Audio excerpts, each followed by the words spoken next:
You hear the word genius, and what comes to mind? Probably top grades, amazing achievements, effortless success. But what if that's only half the story? What if there's a much deeper, way more complex picture of what it really means to be gifted? Well, let's dive in. See, for a lot of highly intelligent people, their internal experience doesn't really match that external stereotype at all. It can feel more like being an instrument that's tuned to a totally different key than the rest of the orchestra. That constant feeling of being just slightly off from everyone else.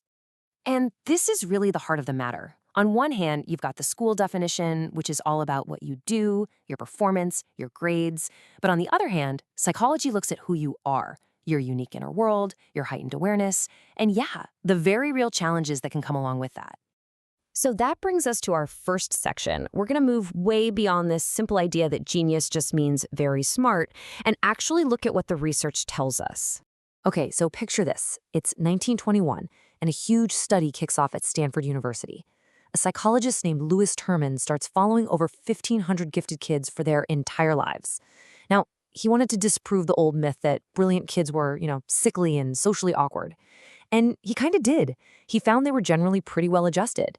But he also stumbled onto something that challenged the whole idea of genius. And here's the kicker.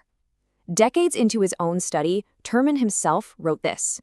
He had to admit that a high IQ didn't automatically mean a life of incredible achievement. Sure, some of his subjects became famous, but a whole lot of them lived pretty ordinary lives as police officers, typists, and clerks. The connection just wasn't as clear-cut as everyone thought. So if it's not just about achievement, then what is it? This is where a whole new way of understanding the gifted mind comes in. And honestly, this gets to the core of the entire concept. This definition, which came from a group of researchers called the Columbus Group, is a total game changer. It reframes giftedness not as being more than other people, but as being fundamentally different.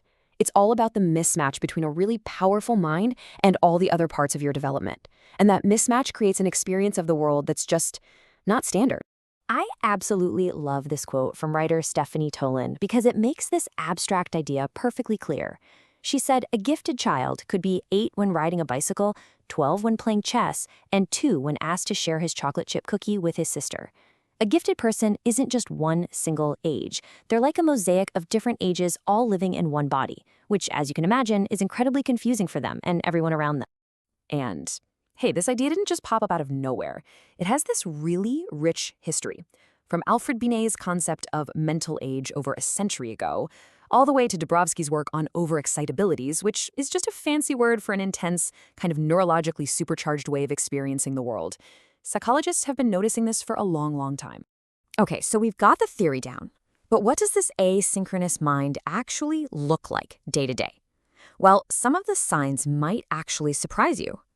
A highly intelligent mind is just wired differently.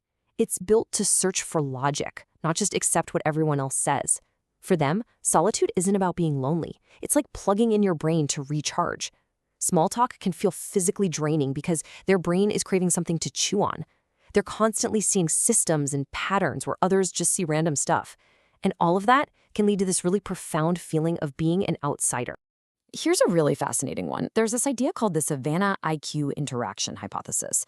The thinking goes that more intelligent people are better at dealing with things our ancient ancestors never had to. So, since our ancestors pretty much went to bed when the sun went down, staying up late is evolutionarily novel. And sure enough, some studies show a pretty neat correlation between being a night owl and having a higher IQ. What about a messy desk? Well, it might sound counterintuitive, but research has actually found that disorderly environments can spark more creativity and out-of-the-box thinking. It's like breaking from convention in your physical space helps your mind break from conventional thought, a little principle a guy named Einstein clearly understood. Okay, this next one might be my favorite. It turns out that getting a really dark joke isn't about being morbid or mean. It's actually a pretty complex mental workout. So a study out of Vienna looked into this, and what they found was wild. The group of people who understood and enjoyed Black humor the most also scored the highest on IQ tests. And get this, they also had the lowest levels of aggression.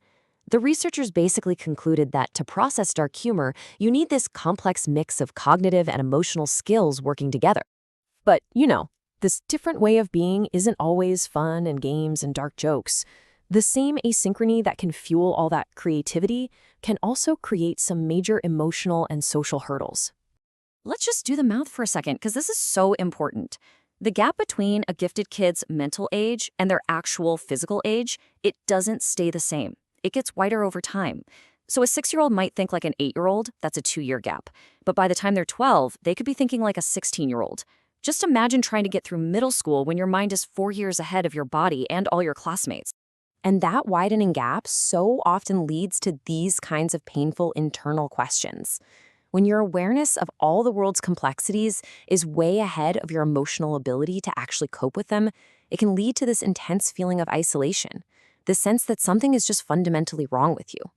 And the most extreme example of this asynchrony is something called twice exceptional, or 2E.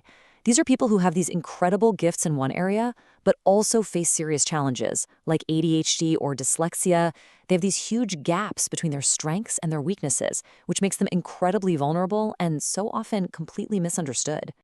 So, what do we do with all this? How should we think about it? Let's bring it all together for the big takeaway.